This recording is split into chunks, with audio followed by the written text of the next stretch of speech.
Bueno, vamos a ver, estamos en un momento muy especial desde el punto de vista histórico. Estamos ante una verdadera encrucijada histórica. Por un lado,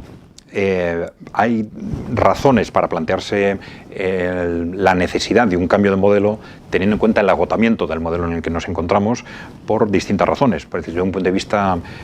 económico, fundamentalmente, porque es un modelo que, a pesar de todos los intentos que ha realizado el modelo neoliberal actual por mejorar la situación económica, no lo ha conseguido, y los escasos niveles de crecimiento en los que nos hemos situado se han conseguido a costa, por un lado, de la destrucción del hundimiento demográfico de Europa, por otro lado,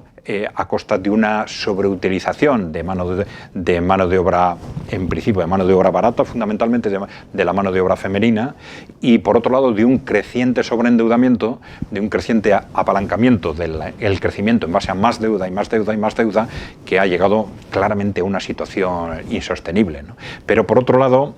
esto es mucho más claro si tenemos en cuenta que los grupos de interés que han venido liderando el neoliberalismo, que eran las multinacionales, las empresas multinacionales fundamentalmente, ellos mismos, a través del Foro Económico Mundial, desde hace 2 años y a partir del estallido de la pandemia COVID-19, ellos mismos han reconocido repetidamente que el modelo neoliberal se ha agotado y que no da más de sí, y que hay que apostar necesariamente por un nuevo modelo. El que sean estas mismas entidades que controlan, de hecho, la vida política y económica de Europa las que afirman que hay que optar por un nuevo modelo y que el actual está agotado, casi nos obliga a analizar cuáles son los posibles modelos de futuro, ¿no? Bueno, vamos a ver, de una forma resumida, en principio el primer proyecto sería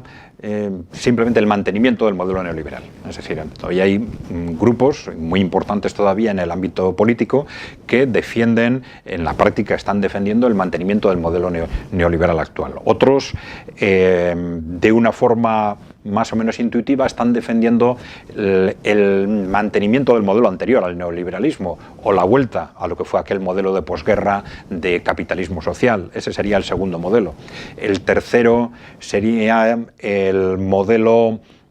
que con distintos nombres se le está llamando del nacionalismo corporativo, nacionalismo conservador, el modelo del trumpismo, si se quiere, que es un modelo no demasiado definido. El cuarto modelo podría ser el de los países emergentes, fundamentalmente pues Rusia, China o Irán, y el quinto modelo sería este modelo propuesto por las propias multinacionales corporativas, que ellos han llamado como proyecto Gran Reinicio, y que sería un proyecto que debería terminar en una nueva forma de capitalismo que se le está llamando capitalismo corporativo, ¿no? Bien, el proyecto neoliberal sería básicamente el proyecto de los que defienden mantener este tipo de políticas que se han desarrollado durante los últimos 40-50 años, que tenían como objetivo fundamental en el ámbito económico defender los beneficios de las inversiones, los beneficios empresariales. Fundamentalmente, estas personas o estos expertos entienden que el modelo neoliberal no ha funcionado, no ha tenido éxito suficiente porque no se ha aplicado suficientemente.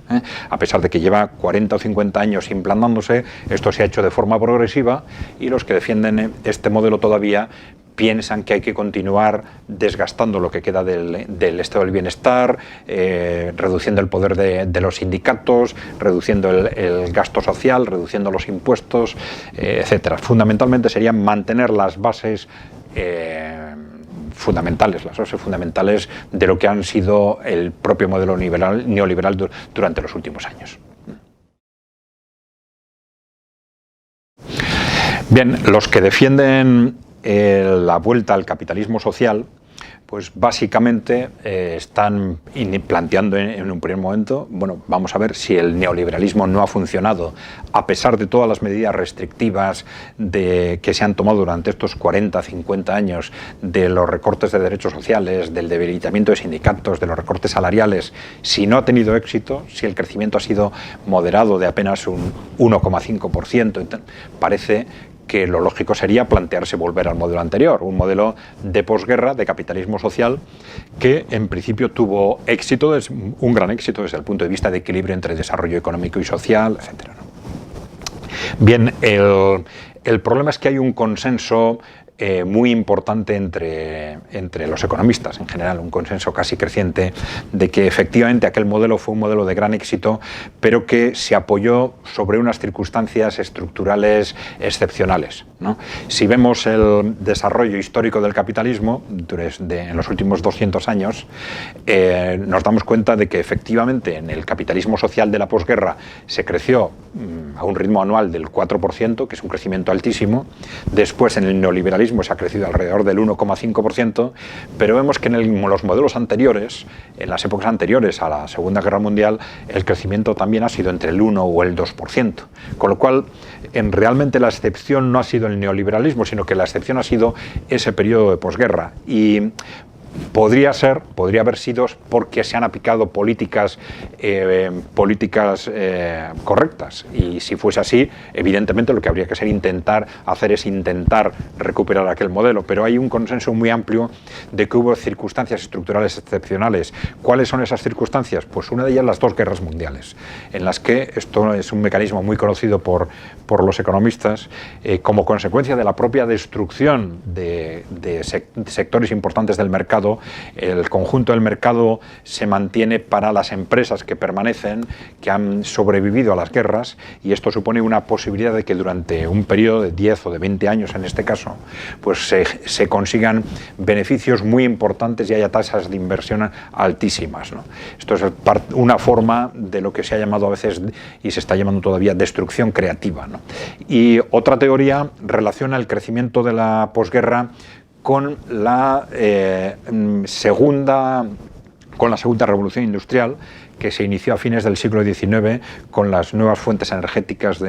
el petróleo, el gas y luego la electricidad, y que fueron desarrollándose a lo largo del siglo XX, y muchos economistas están argumentando que muy posiblemente el desarrollo excepcional de esa época de posguerra se debe al aprovechamiento y a la expansión al conjunto de la economía de las capacidades de desarrollo de esas fuentes de energía. Claro, si efectivamente estamos hablando de un modelo que se apoyaba sobre esas bases estructurales excepcionales,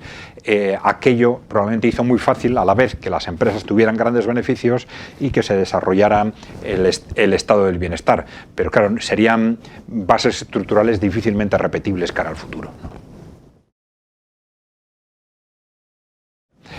Bueno, se le está llamando de distintas formas, pero bueno, nacionalismo conservador es una de las formas en las que se está llamando a los modelos impulsados por los movimientos populistas de derechas, fundamentalmente el trumpismo en el caso de Estados Unidos. No es un modelo socioeconómico que esté ya claramente definido, pero bueno, y también es muy distinto de lo que se está planteando en unos y otros países, pero si tomamos el trumpismo como referencia, también iríamos pensando en un modelo que cuestiona, dentro del neoliberalismo, cuestiona sobre todo la globalización, plantea la necesidad de defender los mercados nacionales frente a la globalización económica. También cuestiona algunos aspectos financieros importantes del neoliberalismo, como el papel de los bancos centrales o el papel de las monedas fiduciarias como el dólar o el euro, pero no cuestiona otros aspectos del neoliberalismo, ¿no? Todavía son modelos que se están construyendo, y seguramente en la medida en que vayan haciéndose con el poder en más países, en distintos gobiernos, tendremos una idea más clara de cuál es el enfoque que realmente se le quiere dar a un modelo cuyo éxito va a depender efectivamente de su capacidad de conseguir poder político, ¿no? Bueno, el modelo emergente se le está llamando al modelo de los países emergentes, ¿eh? Los países emergentes, fundamentalmente al modelo propio de países como China, Rusia, Irán, a veces también India, ¿no? Son países que tienen modelos ideológicos, políticos muy distintos, también culturas muy distintas, incluso religiones distintas, pero que tienen algunos aspectos en común. La realidad es que estos países están cogiendo durante los últimos años un peso creciente económico, político, incluso militar en el mundo, que está llevando a la sustitución de una hegemonía unipolar por una hegemonía multipolar, y esto hace que el modelo de estos países esté teniendo un peso cada vez mayor en el conjunto del mundo, y probablemente hay que tenerlo en cuenta como un modelo de referencia cara al futuro. Aunque se parte de referencias muy distintas, hay puntos en común en estos países que podemos sintetizar, por un lado, en un claro sometimiento de las grandes empresas a los gobiernos.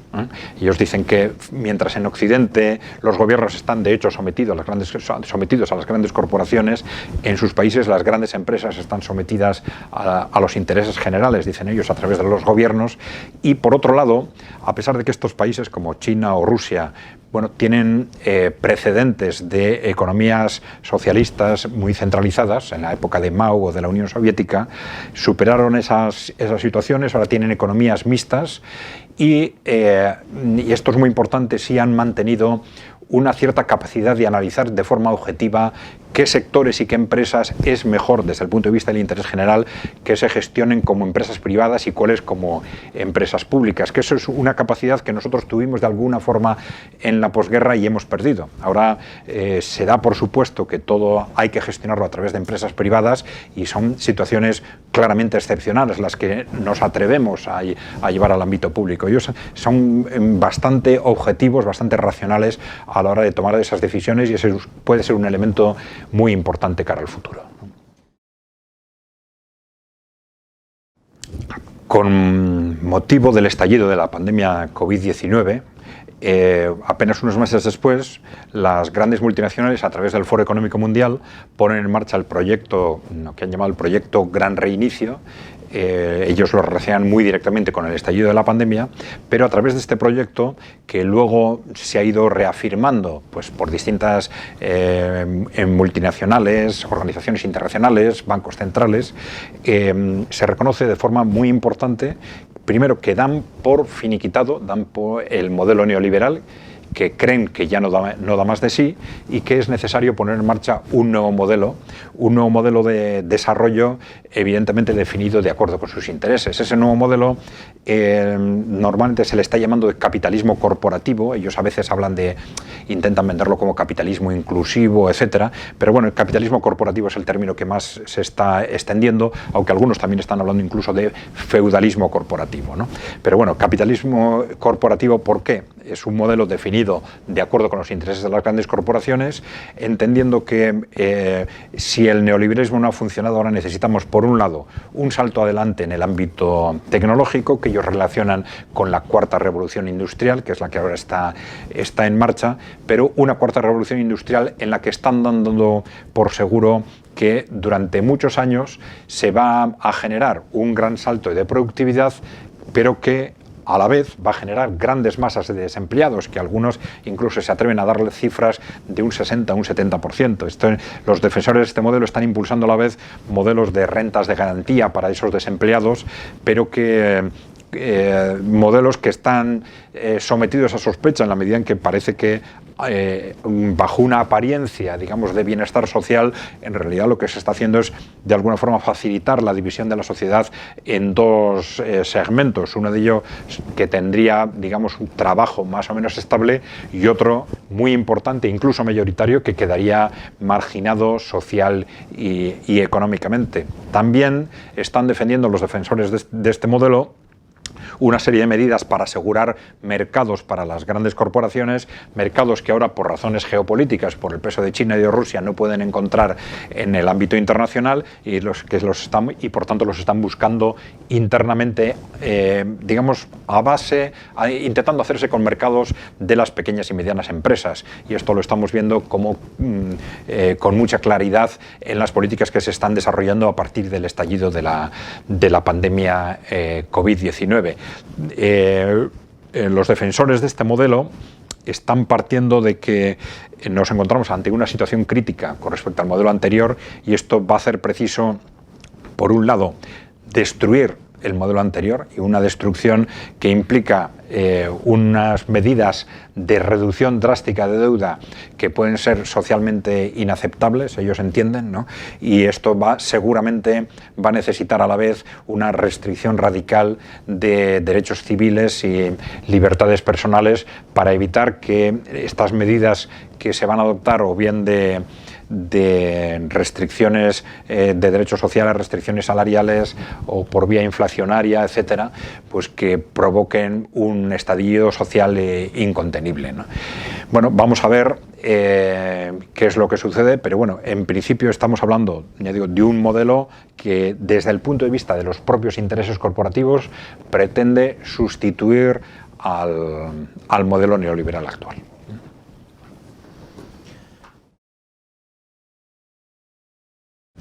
Bueno, a la hora de seleccionar esos 5 proyectos, en principio hemos pensado en proyectos que tengan un cierto apoyo social o político más o menos significativo, porque evidentemente hay muchísimos otros proyectos, muchísimas otras posibles ideas de futuro. Pero dentro de esos 5 proyectos, si pensamos en cuál puede tener más o menos expectativas de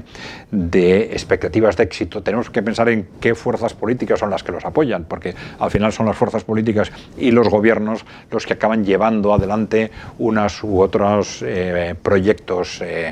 socioeconómicos, ¿no? Y en ese sentido, lógicamente tenemos que pensar en primer lugar como un modelo fundamental el proyecto de Gran Reinicio, lógicamente, ¿no? ¿Por qué? Pues porque son las propias entidades corporativas, las propias grandes corporaciones que han venido controlando Occidente, que lo controlan ahora, que han liderado el proyecto neoliberal, las que ahora nos dicen y claramente están apostando por este nuevo proyecto de capitalismo corporativo, con lo cual tenemos que atribuir en principio grandes posibilidades de éxito a este modelo de capitalismo corporativo, pues porque son las fuerzas que en este momento tienen mayor capacidad de influencia las que quieren sacarlo adelante, ¿no? Para identificar otros proyectos tendríamos que pensar primero dentro de Occidente si existen o no otras fuerzas sociales o políticas alternativas, y en este momento la verdad es que no existen. Es decir, las grandes opciones políticas que existían en Europa en la posguerra desaparecieron, y en este momento las grandes corporaciones controlan las opciones políticas y las grandes opciones culturales y económicas, con lo cual dentro de la propia Europa, dentro del propio Occidente, no hay o no se detectan fácilmente fuerzas políticas alternativas con capacidades de plantear modelos alternativos, por lo cual tendríamos que pensar en su caso como modelo alternativo en el modelo que están planteando los países emergentes, este modelo de fundamentalmente Rusia y China, y es muy posible que como consecuencia de esto sea la pugna entre el modelo de Rusia y China y el modelo de capitalismo corporativo lo que nos puede definir cuál va a ser finalmente el modelo de futuro. Eso sí, sin saber muy bien,